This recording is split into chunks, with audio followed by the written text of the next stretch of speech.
ভালোবাসার জায়গা মদিনা, ভালো লাগার জায়গা মদিনা। একটু সুবহানাল্লাহ বলেন তো। আমার সাথে আপনারা বলবেন, বলতে রাজি আছেন? কারা কারা বলবেন না হাত তোলেন তো। আপনারা বলবেন না? আচ্ছা, বলতে হবে না, মিস্টেক হয়ে গেছে না। আমার সাথে একটু সুরে সুরে আপনারা বলবেন। বলো ভালোবাসার জায়গা মদিনা, ভালো লাগার, সবাই বলো ভালোবাসার জায়গা মদিনা, ভালো লাগার, আর জোরে ভালোবাসার জায়গা মদিনা, ভালো লাগার। এত সুন্দর জায়গা কোথাও দেখি না, এত সুন্দর জায়গা কোথাও দেখি না, সাজিয়েছেন দয়াল রাব্বানা ভালো লাগার জায়গা, আর জোরে ভালোবাসার জায়গা মদিনা, ভালো লাগার। ভাই একবারে ঘোরাঘুরি করবা, হ্যাঁ, বারবার ঘোরা যাবে না। একটু জোরে বলে আবার কমিয়ে দিচ্ছি, ওখানে হাত সরিয়ে দাও, পারলে তুমিও দু হাত দূরে বসো, ওখানে থাকলে তুমি আবার। হ্যাঁ, আর জোরে ভালোবাসার জায়গা, ভালো লাগার জায়গা, আর একদিন কবর যাব, কেউ তো যাবে না। কেউ যাবে ভাই? ছেলে যাবে, মেয়ে যাবে, তাহলে বউ তো 100% যাবে। বউ যাবে না? কেউ যাবে না। আপনার সাথে যদি কেউ যায় তো আমার রাসূলুল্লাহ যাবে। জোরে নবী ছাড়া কেউ যাবে? ও গো একদিন কবর যাব, কেউ তো যাবে না, একদিন কবর যাব, কেউ তো যাবে না, যাবে আমার শাহে মদিনা ভালো লাগার জায়গা, আর জোরে ভালোবাসার জায়গা মদিনা ভালো লাগার, আর জোরে ভালোবাসার জায়গা মদিনা ভালো লাগার। ওগো মদিনা শরীফে নূরের খাজিনা, মদিনা শরীফে নূরের খাজিনা, আশিক ছাড়া অন্য বুঝে না, আশিক ছাড়া অন্য বুঝে না ভালো লাগার জায়গা। সবাই বলো ভালোবাসার জায়গা মদিনা, ভালো লাগার জায়গা মদিনা। আল্লাহ खबरा वो मुसलमान हो, अभी खुदा की शान बाकी है, अभी इस्लाम जिंदा है, अभी कुरान बाकी है। सुभान अल्लाह। और कौले मोहम्मद कौले खुदा, कौले मोहम्मद कौले खुदा, फरमान न बदला जाएगा। कौले मोहम्मद कौले खुदा, फरमान न बदला जाएगा, बदलेगा ज़माना मगर कुरान न बदला जाएगा। जोरे बोलें कुरान न बदला जाएगा। दुनिया परिवर्तन होबे, मानुष परिवर्तन होबे, किन्तु कुरान परिवर्तन হবে ভাই। আমাদের ভারতবর্ষে 2-4 বছর আগে একটা মানুষ এসেছিল কোরআন পরিবর্তন করতে, কোরআন চেঞ্জ করতে চেয়েছিল। লোকটার নাম হচ্ছে ওয়াসিম রেজভি। কি নাম? ওয়াসিম রেজভি কোরআন চেঞ্জ করতে চেয়েছিল, রব্বুল আলামিন ওর ধর্মটাই চেঞ্জ করে দিলেন। আল্লাহর ধর্মই চেঞ্জ করে দিলেন, কারণ কোরআনের জিম্মা তো দুনিয়ার মানুষ নেয় নাই, কোরআনের জিম্মা একজন নিয়েছে। তিনি কে? আল্লাহ নিয়েছে। তো ওয়াসিম রেজভি ছিল লোকটা মুসলমান, আল্লাহর ধর্ম চেঞ্জ করে দিলেন। লোকটা হয়ে গেল হিন্দু, নাম রাখলো জিতেন্দ্রনাথ ত্যাগী। কি নাম? জিতেন্দ্রনাথ ত্যাগী। তো কোরআন পরিবর্তন কেউ করতে পারবে না। এই জন্য বলছেন কি কৌলে মোহাম্মদ কৌলে খুদা, फरमान न बदला जाएगा, बदलेगा ज़माना मगर कुरान न बदला, कुरान न बदला। और नामी मोहम्मद कितना मीठा मीठा लगता है, नामी मोहम्मद कितना मीठा मीठा लगता है, प्यारे नबी का जिक्र भी प्यारा प्यारा लगता है। और गिरने वाला जब नबी का नाम लेता है तो गिरते गिरते खुदा उसको थाम लेता है। और सरकार आला हजरत बोलचन और कोई गैब क्या तुमसे नीहा हो भला, क्या और कोई गैब क्या तुमसे नीहा हो भला, जब ना खुदा ही छुपा तुम पे करोड़ों दरो सुभान अल्लाह। और चमक तुझसे पाते हैं सब पाने वाले, चमक तुझसे पाते हैं सब पाने वाले, मेरा दिल भी चमका दे चमकाने वाले। और बरसता नहीं देख कर अब्रे रहमत बदू पर भी बरसा दे बरसाने वाले। और तू जिंदा है वल्लाह, तू जिंदा है वल्लाह, मेरे चश्मे आलम से छुप जाने वाले सुभान अल्लाह। मुसलमान बाबाजी भाई আপনারা বলুন, আজকের এই মেহফিল আসতে পেরে ও বসতে পেরে আপনারা খুশি না বেজার? আরো জোরে বলেন খুশি না বেজার? এটা কার মেহফিল? এটা কার মেহফিল ভাই? এই জোরে বলেন কার মেহফিল? কেউ বলছে আল্লাহ, কেউ বলছে রাসূল। এটা হচ্ছে আমাদের নবীর মেহফিল। কার মেহফিল? আমরা কোন নবীর উম্মত? হযরত মুহাম্মদ মুস্তাফা সাল্লাল্লাহু আলাইহি ওয়াসাল্লাম। অধিকাংশ মুসলমান জানে না যে ও কার উম্মত। বাংলাদেশের এক রিকশাওয়ালাকে এক মিডিয়া এসে জিজ্ঞাসা করছে, আচ্ছা বলো তো ভাই আমরা কোন নবীর উম্মত? তো উনি সিনা চাড়া করে বলছে আমরা কাজী নজরুল ইসলামের উম্মত। কি বললেন? কাজী নজরুল ইসলামের উম্মত। আস্তাগফিরুল্লাহ বলেন। উনাকে দ্বিতীয় প্রশ্ন করলো তোমার সৃষ্টিকর্তা কে? বলছে আমার আব্বা। উনাকে বলা সৃষ্টিকর্তা কে? বলছে আমার আব্বা। আচ্ছা বলুন তো ভাই আমাদের সৃষ্টিকর্তা কে? আমাদের সৃষ্টিকর্তা আমাদের নবী মুহাম্মদুর রাসূলুল্লাহ। আমাদের দিন ইসলাম। এই ইসলামের মধ্যে কটি স্তম্ভ আছে জানা আছে? কটি? বিশ্বনবী তো জাহানের বাদশা বলছেন বুনিয়াল ইসলাম আলা খামস শাহাদাতু আন্না লা ইলাহা ইল্লাল্লাহ ওয়া আন্না মুহাম্মাদুর রাসূলুল্লাহ ইকামুস সালাতা ওয়া ইতাউজ যাকাতা ওয়াল হজ্জ ওয়া সাওমুর রমাযান। ইসলামের মধ্যে পাঁচটি স্তম্ভ, কালেমা, নামাজ, রোজা, হজ, যাকাত। নবী আমার বলছেন যে সমস্ত লোকের মধ্যে এই পাঁচটি জিনিস পাওয়া যাবে তার ইসলাম টিকে থাকবে, যার মধ্যে নেই তার ইসলাম শেষ। তো আমি কোরআনে পাক থেকে আয়াতে কারিমা পড়েছি, রব্বুল আলামিন বলছেন আকিমুস সালাহ ওয়া আতুজ যাকাত ওয়ারকাউ মা'আর রাকিঈন। এই আয়াতের উপরে আলোচনা রাখবো। শুনতে রাজি আছেন? শুনতে রাজি আছেন? বাবাজি ভাই, রব্বুল আলামিন আমাদেরকে কেন সৃষ্টি করেছে? একটা তো উদ্দেশ্য হবে, হবে কি হবে না? আল্লাহ আমাদেরকে কেন বানালেন? শুধু বিয়ে করার জন্য, বউ বাচ্চা করার জন্য, গরুর মাংস খাওয়ার জন্য? আল্লাহ কেন বানালেন?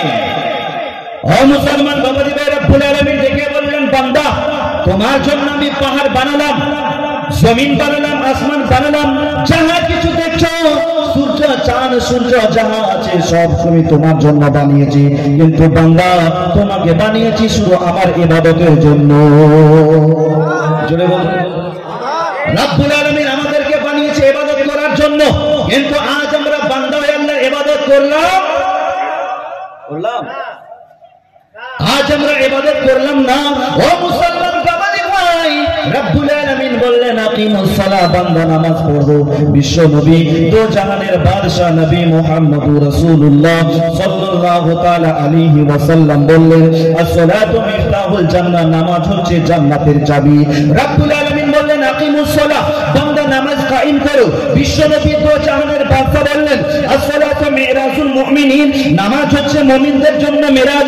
রব্বুল আলামিন বললেন আকিমুস সালাহ, হে আমার বান্দারা তোমরা নামাজ পড়ো।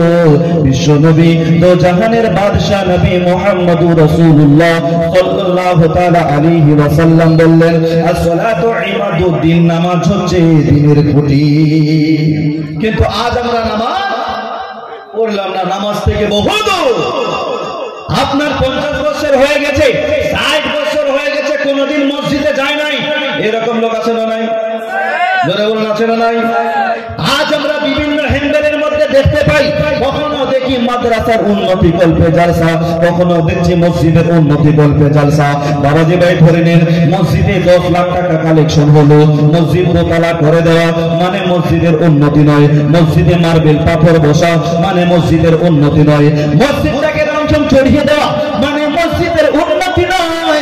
মসজিদ ভরা, গ্রামে নামাজির সংখ্যা বাড়া, এটাই হলো মসজিদের উন্নতি করা। কথা বলেন ঠিক কিনা? মসজিদ 4 তলা কিন্তু নামাজি নাই। মসজিদে মার্বেল পাথর বসালাম, নামাজির সংখ্যা না। ও মুসলমান বাবাজি ভাই, ইমাম সাহেব যখন আজানটা দিয়ে নামাজ চালু করে, খুব বেশি মুক্তাদি হলে 10 থেকে 15 জন, কিন্তু ইমাম সাহেব সপ্তাহে একদিন কিংবা 2 দিনের ছুটি নিয়ে যখন বাড়িতে চলে যায়, ওই সময় নামাজি তো দূরের কথা, অনেক সময় মসজিদে আজান দেওয়ার লোক পাওয়া যায় না। কথা বলে, জোহরের সময় চলে যায় মসজিদে আজান হয় না, আসরের সময় চলে যায় মসজিদে আজান হয় না। ও মুসলমান বাবাজি ভাই, কাল হাসরের ময়দানে আপনাদের গ্রামের মসজিদ আপনার হয়ে সাক্ষী দিবে রব্বুল আলামিন। হাতি পোতার মানুষ তোমার ঘর নির্মাণ করেছিল, কিন্তু তোমার ঘরে নামাজ পড়ে না, তোমার ঘরে নামাজ পড়ে না। বলুন মুসলমান, ওই দিন আল্লাহর কাছে কি জবাব দিবেন? কি বলবেন? কোন মুখ নিয়ে দাঁড়াবেন? আজ আমরা নামাজ পড়লাম না, আর কিছু মানুষ বলছে, যারা নামাজ পড়ছে তাদেরকে আবার বলছে যে আমরা নামাজ পড়ছি না তো কি হয়েছে, আমাদের ইমানটা মুসলিম। কি বলে? নামাজ পড়ি না তো ইমানটা আমাদের মজবুত আছে, বুঝছেন? এরকম বলে না, ইমানটা মজবুত আছে। ও তো নামাজ পড়ো রোজা রাখো, নামাজ পড়ো রোজা রাখো, তাজা রাখো ঈমান। মোরা সুন্নি মুসলমান, আমরা সুন্নি মুসলমান, মোরা সুন্নি মুসলমান, আমরা সুন্নি মুসলমান। জোরে বলুন, একটু আমার সাথে বলতে পারবেন? বলো, আমরা সুন্নি মুসলমান, আমরা সুন্নি মুসলমান, মোরা সুন্নি মুসলমান, আমরা নামাজ পড়ো রোজা রাখো, নামাজ পড়ো রোজা রাখো, তাজা রাখো ঈমান। মোরা সুন্নি মুসলমান, আমরা সুন্নি মুসলমান, মোরা সুন্নি মুসলমান, আমরা সুন্নি মুসলমান। ও গরু জাহাজরে আল্লাহ যখন বিচার করবে, সর্বপ্রথম নামাজেরই হিসাব নিবে, মুমিন হিসাব নিবে। হুশিয়ার সাবধান নামাজ দাঁড়ান, হুশিয়ার সাবধান নামাজ দাঁড়ান। দুর্বল শয়তান ওগো সুন্নি মুসলমান, মোরা সুন্নি মুসলমান, সুন্নি মুসলমান, মোরা সুন্নি মুসলমান। নামাজ তো নিজের জায়গাতে ঠিক আছে, কিন্তু নামাজিদের মধ্যে ভেজাল আছে না নাই? এই জন্য আছে না নাই? মুসলমানদের মধ্যেই কেউ হাত বাঁধে এখানে, কেউ বাঁধে এখানে, কেউ বাঁধে নাভির নিচে, কেউ বাঁধে নাভির উপরে, কেউ আমিন জোরসে বলে, কেউ আমিন আস্তে বলে, কেউ সূরা ফাতিহা পড়ে, কেউ পড়ে না। বলেন, আচ্ছা বলেন, নামাজের মধ্যে ভেজাল না নামাজিদের মধ্যে ভেজাল? আমাদেরকে জানতে হবে। আমরা ইমামে আজম আবু হানিফা রাহমাতুল্লাহ আলাইহিকে স্মরণ করি। আমরা যেভাবে নামাজ পড়ছি হাদিস কোরআনের মধ্যে আছে না? না, জানতে হবে, জানতে হবে না ভাই? ও মুসলমান বাবাজি ভাই, বিশ্বনবী দো জাহানের বাদশা বলেছেন নামাজ কায়েম করো, নামাজ হচ্ছে জান্নাতের চাবি। মুসলমান বাবাজি ভাই, সারা বছর নামাজ পড়লাম না। হযরত আবু হুরায়রা রাদিয়াল্লাহু তাআলা আনহু বললেন, একজন মুসলমান ভাবে যদি সুন্দরভাবে ওযু করে জামাত করার জন্য মসজিদ গমন করে, আর সেইখানে গিয়ে যদি জামাত না পায়, রব্বুল আলামিন নিয়তের জন্য তার নামায়ে আমলে জামাতের সওয়াব দিয়ে দেয়। আপনি হাঁটতে হাঁটতে মসজিদে গেলেন, প্রত্যেকটা পায়ের বিনিময়ে আমার আল্লাহ একটা করে নেকি দিবে। বাড়ি থেকে যত পায়ে হেঁটে যাবে, প্রত্যেকটা পায়ের বিনিময়ে একটা একটা করে নেকি আপনার নামায়ে আমলে আমার আল্লাহ দিয়ে দিবে। হাঁটতে হাঁটতে মসজিদে পৌঁছালেন, মসজিদে ঢোকার আগে একটা দোয়া পড়তে হয়, জানা আছে ভাই? জানা আছে? মসজিদে ঢোকার আগে একটা দোয়া পড়তে হয়, আল্লাহুম্মা ফতাহলি আবওয়াবা রাহমাতিক। তবে এই দোয়ার আগেও আমাদেরকে কিছু পড়তে হবে, যদি না পড়ে তাহলে দোয়া পড়ে কোনো লাভ, দোয়া পড়ে লাভ হবে না। কি পড়বে? বিশ্বনবী দো জাহানের বাদশা আবু দাউদ শরীফের মধ্যে বলেছেন, ইজা দাখালা আহাদুকুমুল মসজিদ ফালিয়ুসাল্লিম আলান নবী সাল্লাল্লাহু আলাইহি ওয়াসাল্লাম সুম্মা লিয়াকুল আল্লাহুম্মা ফতাহলি আবওয়াব রাহমাতিক ফাইজা খারাজা ফালিয়াকুল আল্লাহুম্মা ইন্নী আসআলুকা মিন ফাজলিকা। আল্লাহর নবী দো জাহানের বাদশা বললেন, হে উম্মত বর্গরা, তোমরা যখন মসজিদে প্রবেশ করবা, মসজিদে ঢোকার আগে আমি রাসূলুল্লাহ আগে আমাকে সালাম দাও। জোরে বলুন, আগে নবীকে সালাম দিতে হবে, তারপর এই দোয়াটি পড়তে হবে, আল্লাহুম্মা ফতাহলি আবওয়াব রাহমাতিক। এই দোয়া পড়ে ডান পাখানা সর্বপ্রথম মসজিদের ভিতরে রাখতে হবে। মসজিদে ঢুকলাম, 2 রাকাত 3 রাকাত 4 রাকাত নামাজ আমরা পড়লাম, সুন্নাত নামাজ পড়লাম, তারপর ইমাম সাহেবের পেছনে পড়তে হয়, তাই না? ইমাম সাহেব আল্লাহু আকবার বলে হাত বাঁধলে আমরাও হাত বাঁধব। কোথায় ভাই? নবীর উপরে নাকি নবীর নিচে? এই জোরে বলুন, কোথায়? আপনারা হাত কোথায় বাঁধেন মিয়া? নবীর নিচে।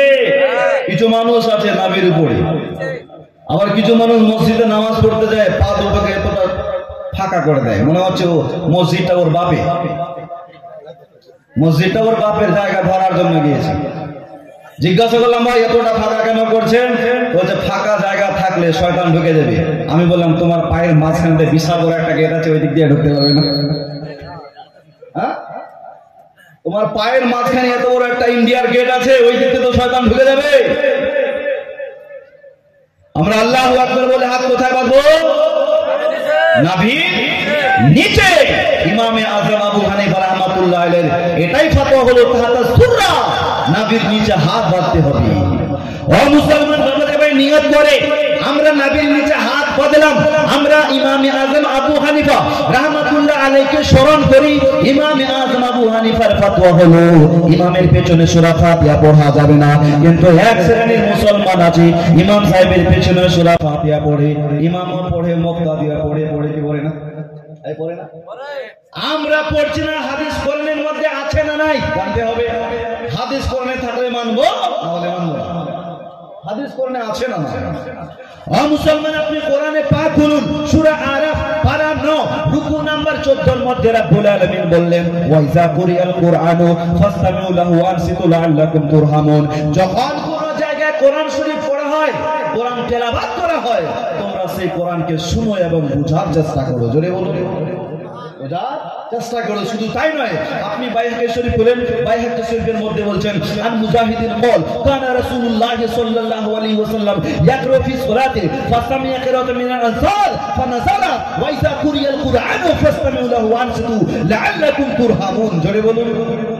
আপনি আরো হাদিস চান, আপনি আবু দাউদ শরীফ করেন, আবু দাউদ শরীফের মধ্যে বলা হয়েছে, ইন্নামাল জুইলাল ইমামু লিউতাম্মা বিহি ফাইজা কাব্বারা ফাকাব্বিরু। শুধু তাই নয়, আপনি তিরমিজি শরীফ করেন, তিরমিজির মধ্যে বলা হয়েছে, মান সাল্লা রাকাতান লাম ইয়াকরা ফিহা উম্মুল কুরআন ফালাম ইউসাল্লি ইল্লা আইয়াকুনা ওয়ারাআল ইমাম। মুসলমান বাবাজি ভাই, আল্লাহর নবী দো জাহানের বাদশা বললেন, কেউ যদি 1 রাকাত অন্তত নামাজ পড়ে এবং সেই রাকাতে যদি সূরা ফাতিহা না পড়ে, তাহলে তার নামাজ হবে না। কিন্তু সেই লোকটা যদি ইমামের পেছনে নামাজ পড়ে, তাহলে তাকে সূরা ফাতিহা পড়তে সূরা ফাতিহা পড়তে হবে না। ও মুসলমান বাবাজি ভাই, ইমাম সাহেব যখন সূরা ফাতিহা পড়ে শেষ করে, মুক্তাদি সূরা ফাতিহা শোনার পর পেছন দিক থেকে আমিন আসতে বলে, বলে না? আমরা আসতে বলি, কিন্তু এক শ্রেণীর মানুষ আছে এত জোরে বলে, পাশে যদি কোনো বাচ্চা থাকে ভয় পেয়ে যায়। একসাথে যদি 50-60 জন আমিন বলে, তাহলে কত জোরে হবে না ভাই? আমরা ইমামে আযম আবু হানিফাকে স্মরণ করি। ইমামে আযম আবু হানিফার ফতোয়া হলো, আমিন আসতে বলতে হবে। ফারিস্তারা আমিন বলে, আমার রাসূল পাক সাল্লাল্লাহু আলাইহি ওয়াসাল্লাম আমিন আসতে বলেছেন। মুসলমান বাবাজি ভাই, ইমাম সাহেব 2 রাকাত অথবা 4 রাকাত নামাজ সমাপ্ত করলো, সালাম ফিরালেন, আসসালামু আলাইকুম ওয়া রাহমাতুল্লাহ, আসসালামু আলাইকুম ওয়া রাহমাতুল্লাহ। তারপর আমরা বলি আস্তাগফিরুল্লাহ, আস্তাগফিরুল্লাহ, আস্তাগফিরুল্লাহ। কয়বার পড়েন? কয়বার ভাই? 3 বার। আর কিছু মানুষ বলে, মওলানা সাহেব নামাজ পড়লাম, ভালো কাজ করলাম, নামাজের পরে বার আস্তাগফিরুল্লাহ কেন বলে? নামাজের পর আস্তাগফিরুল্লাহ কেন পড়বো? বিশ্বনবী দো জাহানের বাদশা নামাজের পর আস্তাগফিরুল্লাহ পড়েছেন কি পড়েন নাই? হাদিস খুলুন, আল্লাহর নবী দো জাহানের বাদশা বলেছেন, ওয়া ইযা ইনসরাফা মিনাস সালাতি আস্তাগফিরুল্লাহ সালাতা। দো জাহানের বাদশা যখনই নামাজ সমাপ্ত করতেন, অর্থাৎ সালাম ফিরাতেন, আমার নবী সালামের পরে পরে 3 বার আস্তাগফিরুল্লাহ পড়তেন। জোরে বলুন, কয়বার? 3 বার। 3 বার আস্তাগফিরুল্লাহ পড়ার পর আমরা আয়াতুল কুরসি পড়ে সিনাতে ফু দি, যার আয়াতুল কুরসি জানা নাই ওই লোকটা 3 বার সূরা ইখলাস পড়ে আপনার সিনাতে ফু দিবে। কয়বার? সূরা ইখলাস জানেন কোনটা সূরাকে বলে দিবেন? কুল হু। একটা লোক বিয়ে পাত্র দেখতে গিয়েছে, তো পাত্রে বলছে বাবা সূরা ইখলাস শোনাও তো। তো পাত্র তো জানে না, তোর বাবা ছাড়ে জানিস না, বল পয়লা কালমা তাইয়্যিব লা ইলাহা ইল্লাল্লাহ। পাত্র তো জানে না, তো ওর বাবা বলছে পয়লা কালমা সূরা আপনার সূরা ইখলাস বলে। কত পণ্ডিতের বাটা পণ্ডিত। অনেক মানুষ নাম জানে কিন্তু সূরা জানে, ওর নাম জানে না। তো 3 বার সূরা ইখলাস পড়ে সিনাতে ফু দিবি। যার জানা আছে সেই লোকটা আয়াতুল কুরসি পড়ে সিনাতে ফু দিবি। বিশ্বনবীর দরবারে সাহাবারা আরজ করেছিলেন, ইয়া রাসূলুল্লাহ, ইয়া হাবিবাল্লাহ, নবী গো, ও নবী, এই যে আমরা প্রত্যেক ফরজ নামাজ বাদ আয়াতুল কুরসি পড়ে সিনাতে ফু দিই, এতে আমাদের কি লাভ হবে? আমরা এতে কি পাবো?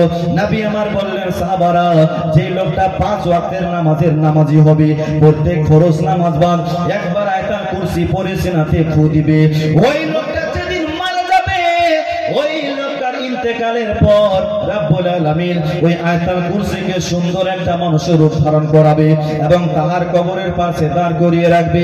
সাহাবারা বললেন, হুজুর, ওই আয়াতুল কুরসি কবরের পাশে দাঁড়িয়ে দাঁড়িয়ে কি করবে? নবী আমার বললেন, শুনে নাও, আযাবের ফেরেশতাকে তার কবরে প্রবেশ করতে দিবে না। আযাবের ফেরেশতাকে তার কবরের ভিতরে ঢুকতে দিবে না। সাহাবারা বললেন, হুজুর, কতদিন দেবে না?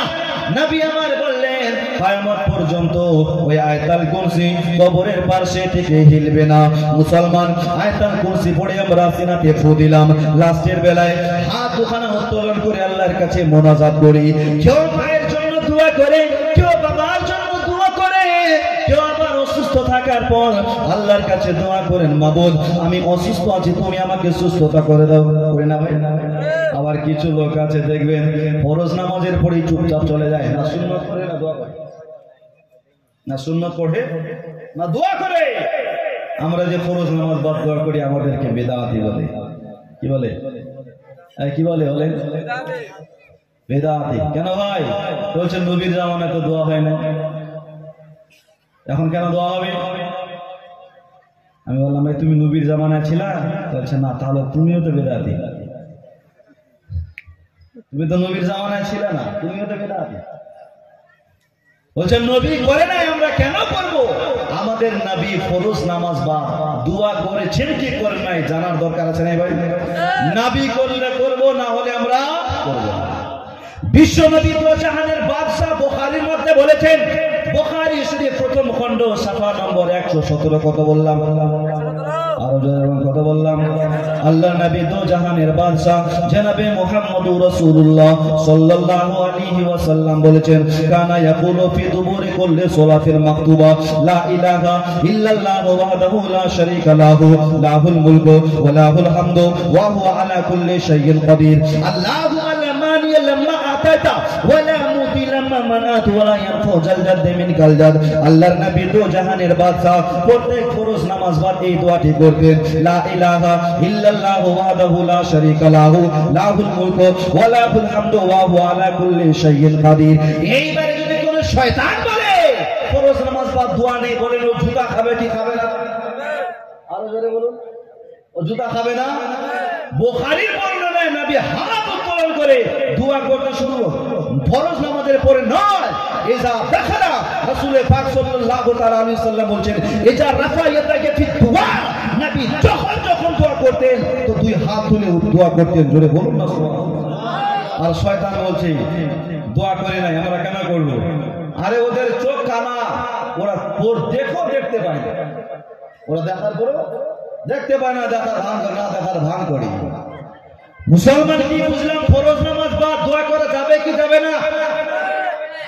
হাত কোথায় বাঁধতে হবে?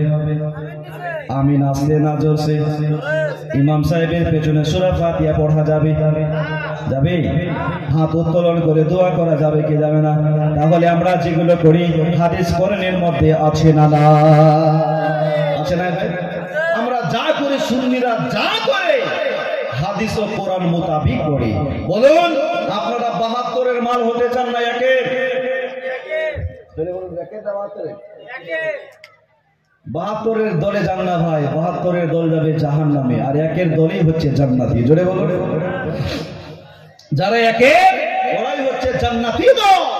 আল্লাহ নবী দো জাহানের বাদশা নবী মুহাম্মদ রাসূলুল্লাহ হাদিসের মধ্যে বলেছেন, লা ইয়াতিয়ান্না আলা উম্মতি কামা আতা আলা বনি ইসরাঈলা হাজওয়ান আলা বিন্নালি হাত্তা ইন কানা মিনহুম মান আতা উম্মাহু আলানিয়াতান লাকানা ফি উম্মতি মান ইয়াসনাউ যালিকা ওয়া ইন্না বনি ইসরাঈলা তাফরাকাত আলা সানাতাইন ওয়া সাবঈনা মিল্লাতা ওয়া তাফরাকা উম্মতি আলা 73 মিল্লাতা কুল্লুহুম ফিন নার ইল্লা মিল্লাতান ওয়াহিদাতান ক্বালু মান হিয়া ইয়া রাসূলুল্লাহ ক্বালা মা আনা আলাইহি ওয়া সাহাবী। জোরে বলুন, নবী আমার বলছেন বনি ইসরাইলের মধ্যে ভাগ বাটোয়ারা হতে হতে তারা 72 ভাগে বিভক্ত হয়েছিল, কিন্তু আমার উম্মত ভাগ বাটোয়ারা হতে হতে 73 ভাগে বিভক্ত হবে। মাত্র একটা ভাগ যাবে জান্নাতে, আর বাকি 72টি ভাগ যাবে কোথায়? জাহান্নামে। তো একের হয়ে থাকেন 72-এর মাল হয়ে গেল। রাসূল পাক সাল্লাল্লাহু তাআলা আলাইহি সাল্লাম যেটাই বলেছেন আমরা তার উপরে আমল করি, হাদিস কোরআন মোতাবেক আমরা চলি। মুসলমান বাবাজি ভাই, এই পৃথিবীর মধ্যে সর্বপ্রথম ইবাদতের জন্য যে ঘরখানাকে তৈরি করেছিলেন সেটা কোন ঘর জানেন? বলেন তো। এই পৃথিবীর বুকে ইবাদতের জন্য সর্বপ্রথম যে ঘরখানা তৈরি করা হয়েছিল সেটা হচ্ছে আল্লাহর ঘর কাবা। জোরে বলুন, কোন ঘর? কোন ঘর? এই কাবাকে সর্বপ্রথম তৈরি করেছিল আল্লাহর ফেরেশতারা। তারপর কাবা শরীফ বানানো হযরতে আদম আলাইহিস সালাম, নূহ আলাইহিস সালামের জামানায় একটা প্লাবন এসেছিল, বন্যা এসেছিল। ওই বন্যায় কাবা শরীফ ভেঙে যায়। তো 400 বছর পর পুনরায় হযরতে ইব্রাহিম আলাইহিস সালাম সেটাকে নির্মাণ করলেন। আমার আল্লাহ পাক ডেকে বললেন, ইব্রাহিম আমার ঘর কাবা শরীফ নির্মাণ করো। তাই হযরত ইব্রাহিম আলাইহিস সালাম বাপ বেটা দুজনে মিলে আল্লাহর ঘর কাবা শরীফকে নির্মাণ করলো। জোরে বলুন। আবার কাজ যখন কমপ্লিট, কাবার কাজ কমপ্লিট হয়ে গেল, তো ইব্রাহিম আলাইহিস সালাম ডেকে বলেন, আল্লাহ তোমার ঘর তো কাবা আমি বানিয়ে দিলাম, এখন আমি কি করব? তো আমার আল্লাহ ডেকে বলছেন, ইব্রাহিম ওই যে জাবালে আবুল কুবাইস পাহাড় দেখতে পাও, পাহাড়ের উপরে চড়ো আর দুনিয়ার মানুষকে দাওয়াত দাও যাতে আল্লাহর ঘর কাবা শরীফের জিয়ারত করতে আসে। জোরে বলুন। তো ইব্রাহিম আলাইহিস সালাম বলছেন, আল্লাহ পাহাড়ের উপরে চড়ে এলান করবো, আমার আওয়াজ সমস্ত পৃথিবীতে কেমন করে পৌঁছাবে? আমার আওয়াজ তো পাহাড়ের নিচে পৌঁছাবে না, তো আমার এই কণ্ঠ, আমার এই আওয়াজ গোটা পৃথিবীতে কেমন করে পৌঁছাবে? আমার আল্লাহ ডেকে বলেছিলেন, ইব্রাহিম আওয়াজ দেওয়া কাজ হলো তোমার, তোমার কণ্ঠ মানুষের কান পর্যন্ত পৌঁছানো কাজ হচ্ছে আমি আল্লাহর। ইব্রাহিম আলাইহিস সালাম জাবালে আবুল কুবাইসের উপরে চড়ে আপনার এলান করছেন, ওয়া আতিমুল হজ্জ ওয়াল উমরাতা লিল্লাহ। এই দুনিয়ার লোকেরা, আল্লাহর ঘর কাবা শরীফ নির্মাণ হয়ে গেছে, তোমরা আল্লাহর ঘর কাবা শরীফের জিয়ারত করতে আসো, তাওয়াফ করতে আসো, উমরা করতে আসো। মুসলমান বাবাজি ভাই, এই যে ইব্রাহিম আলাইহিস সালাম এলান করলেন, ইব্রাহিম আলাইহিস সালামের কণ্ঠ কত দূর গেল শোনার দরকার আছে না? এই যে ইব্রাহিম নবী এলান করলেন কত দূর পৌঁছালো? লেখকগণ লেখেন ইব্রাহিম আলাইহিস সালামের কণ্ঠ সমস্ত পৃথিবীতে পৌঁছেছে। সুবহানাল্লাহ। শুধু পৃথিবী নয়, যে সমস্ত বাচ্চা মায়ের গর্ভে ছিল তারাও শুনে নিয়েছে, যারা আলামে আরওয়াতে ছিল ইব্রাহিম আলাইহিস সালামের কণ্ঠ তারাও শুনেছে। জোরে বলুন। ইব্রাহিম আলাইহিস সালামের জন্ম কবে? নামরুদ বাদশার জামানায়। কার জামানায়? নামরুদ বাদশা। এই পৃথিবীতে নামি দামি 4 জন বাদশা এসেছে যারা গোটা পৃথিবীতে রাজত্ব করেছে। কয়জন বাদশা? 4 জন। এর মধ্যে 2 জন ছিল মুসলমান, 2 জন ছিল কাফির। মুসলমানদের মধ্যে এক হচ্ছে হযরতে সুলাইমান আলাইহিস সালাম, আর এক হচ্ছে হযরত সিকান্দার যুলকারনাইন। আর কাফিরদের মধ্যে এক হচ্ছে নামরুদ বাদশা, আর দ্বিতীয় হচ্ছে বখতে নাসার। এটা গোটা পৃথিবীতে রাজত্ব করেছে। তো ইব্রাহিম আলাইহিস সালামের জন্ম এই নামরুদ বাদশার জামানায়। সে একদিন একটা স্বপ্ন দেখেছিল যে আকাশ থেকে একটা নূর আলো আসলো আর আমার এই রাজ দরবার সিংহাসনকে শেষ করে দিল। তো নামরুদ বাদশা ওই জামানার আলিম খুদ্দাদেরকে বললেন, বলো তো আমার এই স্বপ্নের ব্যাখ্যা কি হতে পারে? তারা বললেন, জাহাবানা বনি ইসরাইল এমন এক সন্তান জন্ম নিবে, বিনষ্ট হবে, তোমার রাজ দরবার সিংহাসনকে সব নষ্ট করে দিবে। তাই নামরুদ বাদশা এলান করলেন, যত ছেলে সন্তান হবে খুন করো। ছেলে সন্তান হলেই মেরে দিত, কতল করে দিত জিন্দা। এই মাঝে হযরত ইব্রাহিম আলাইহিস সালামের মা গর্ভবতী। ইব্রাহিম আলাইহিস সালামের মা জানে যদি আমার গর্ভ থেকে ছেলে সন্তান হয় তাহলে নমরুদ বাদশা জিন্দা ছাড়বে না, কতল করে দিবে। ও মুসলমান বাবাজি ভাই, তাই ইব্রাহিম আলাইহিস সালামের মা হাঁটতে হাঁটতে পাহাড়ি এলাকায় পৌঁছালো, ইব্রাহিম আলাইহিস সালামকে ওইখানে জন্ম দিল। মুসলমান বাবাজি ভাই, ইব্রাহিম আলাইহিস সালাম ওই পাহাড়ি এলাকায় লালন পালন হয়। মা জননী প্রতিদিন যায় নিজের কলিজার টুকরা আপনার হযরত ইব্রাহিম আলাইহিস সালামকে দুধ পান করিয়ে চলে আসে। এইভাবে মা জননী প্রতিদিন যায় আর বাচ্চাকে দুধ পান করিয়ে চলে আসে। ইব্রাহিম আলাইহিস সালাম ওই গুফার ভিতরে 13 বছর কিংবা 17 বছর লালন পালন হলো। ইব্রাহিম আলাইহিস সালাম যখন ফার্স্ট ওই গুফা থেকে বের হলেন, ওই সময়টা ছিল আসরের সময়। কোন সময়? আসরের সময়। গুফা থেকে বের হতেই সূর্য দেখতে পেলেন আকাশে। তোমাকে বলছেন মা এটা কি? তো বলছে বাবা এটার নাম সূর্য। ইতিপূর্বে ইব্রাহিম নবী কোনোদিন সূর্য দেখে নাই। বলছে বাবা এটা সূর্য। তো লোকেরা দেখছে সূর্যের লোক পূজা করছে, ওম নমঃ নমঃ ভগবতী, সূর্যের পূজা করছে। রাত হলো, সূর্য ডুবে গেল, আবার আকাশের মধ্যে চন্দ্র দেখতে পেল, চাঁদ। তো লোক দেখছে চাঁদের পূজা করছে। ইব্রাহিম আলাইহিস সালাম এই কওমের লোকেরা যে ডুবে আবার উঠে সে কি খোদা? খোদা তো তিনি যিনি আসমান জমিন চাঁদ সূর্যকে সৃষ্টি করেছে। জোরে বলো তোমরা সেই আল্লাহর পূজা করো, চাঁদ সূর্যের পূজা বন্ধ করে দাও। চাঁদ সূর্য খোদা হতে পারে না। ইব্রাহিম আলাইহিস সালামের এক চাচা ছিল আজা, নিজ হাতে মূর্তি বানায় আবার পূজা করে। ইব্রাহিম আলাইহিস সালাম একদিন বলে চাচা কি করছেন? তো ইব্রাহিম দেখতেই তো মূর্তি বানাচ্ছে।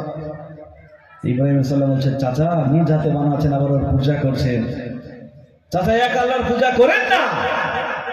তার চাচা আজার বলেছিলেন ইব্রাহিম আমার মূর্তি যদি তোমার এক আল্লাহর সাক্ষী দিয়ে দেয় তাহলে আমি তোমার ধর্ম কবুল করব, ইসলাম ধর্ম কবুল করব, আমি মুসলমান হয়ে যাব। ইব্রাহিম আলাইহিস সালাম হাত দুখানা উত্তোলন করতে দোয়া করতে নাই। যতগুলো মূর্তি ছিল সমস্ত মূর্তির জবান থেকে বের হয় লা ইলাহা ইল্লাল্লাহ ইব্রাহিম খলিলুল্লাহ। সমস্ত মূর্তি বলছে লা ইলাহা ইল্লাল্লাহ ইব্রাহিম খলিলুল্লাহ। আর চাচা আজাদ এইরকম মৌজুদ দেখে বলছেন ইব্রাহিম তুমি বড় জাদুঘর। আস্তাগফিরুল্লাহ বলে তুমি বড় জাদুঘর। আর চাচা আজাদ তবুও কালমা পড়লো না। মুসলমান বাবাজি ভাই, নমরুদ বাদশার জামানায় বছরে একটা সালানা মেলা হতো। সমস্ত লোকেরা মেলায় যায়। লোকেরা বললেন ইব্রাহিম তুমি মেলায় যাবে না। ইব্রাহিম আলাইহিস সালাম বললেন ভাই শরীর স্বাস্থ্য ভালো নাই, তোমরা যাও। আমার শরীর ভালো নাই, তোমরা যাও। বলছে ইব্রাহিম তুমি যেহেতু যাবা না তাহলে মূর্তিখানায় পাহারা দাও, আমরা যাচ্ছি মেলায়। সবাই মেলায় চলে গেল। ইব্রাহিম আলাইহিস সালাম বুতখানা গিয়ে দেখছে এক একটা মূর্তি এক এক রকমের সাইজ, কারো 10টা হাত, 5টা হাত, 8টা হাত। সামনে থালায় কলা, বড় বড় মিষ্টি, রসগোল্লা সব মালে রাখা আছে, আবার হা হা করে আছে। ইব্রাহিম আলাইহিস সালাম বাচ্চা ছেলে বলছে হা গো এগুলো সামনে ফলমূল রাখা আছে, এগুলো খায় না কেন? হ্যাঁ সব রাখা আছে, এগুলো খায় না কেন? তাই ইব্রাহিম আলাইহিস সালাম একটা থালা নিয়ে হাতে উঠিয়ে বলছেন খা। মূর্তির মুখের সামনে বলছেন খা, না হয় কথা বল। কথা বলতে হবে, না হলে খাবে। খা না হয় কথা বল, একটা করতে হবে, না হলে এখনই খবর আছে মূর্তি খায় না কথা বলে না। ইব্রাহিম আলাইহিস সালাম কুরআন দিয়ে মারতে শুরু করলো।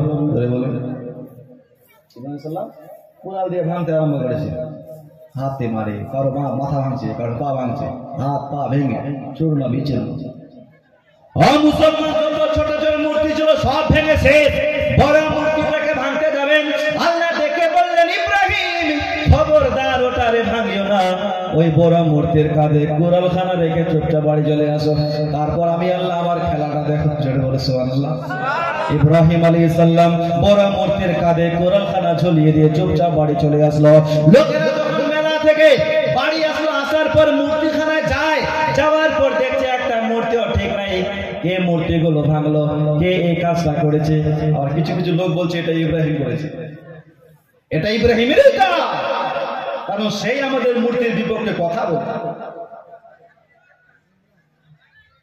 সে আমাদের মূর্তির বিপক্ষে কথা বলতে এটা ইব্রাহিম করেছে।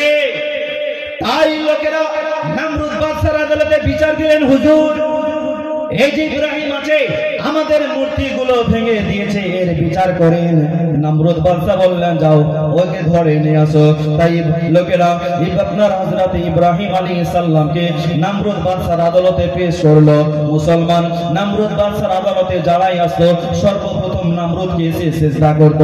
ইব্রাহিম আলাইহিস সালাম যখন নমরুদ বাদশার আদালতে আসলেন, ইব্রাহিম নবী সিজদা করলেন। সবাই করলেন, ইব্রাহিম সিজদা করলেন না। তো নমরুদ বলছে, ইব্রাহিম সিজদা করলে না কেন? এই সিজদা করলে না কেন? তুমি জানো না আমার রাজ দরবারের নিয়ম আছে, কানুন আছে, যারাই আমার দরবারে এসে আমাকে সিজদা করে, তুমি করলে না কেন? ইব্রাহিম আলাইহিস সালাম বললেন, নমরুদ আমি তো এক আল্লাহকে সিজদা করি। জোরে বলুন সুবহানাল্লাহ। আমি এক আল্লাহর সামনে মাথা নত করি, দুনিয়ার কোন মানুষের সামনে মাথা নত করি না। দুনিয়ার কোন মানুষের সামনে মাথা নত করি না। ইব্রাহিম আলাইহিস সালাম বললেন, আমি এক আল্লাহকে মানি, এক আল্লাহর সামনে মাথা নত করি। নমরুদ বাদশা বললেন, ইব্রাহিম তোমার আল্লাহকে? ইব্রাহিম আলাইহিস সালাম বললেন, নমরুদ আমার আল্লাহ জীবন দেয়।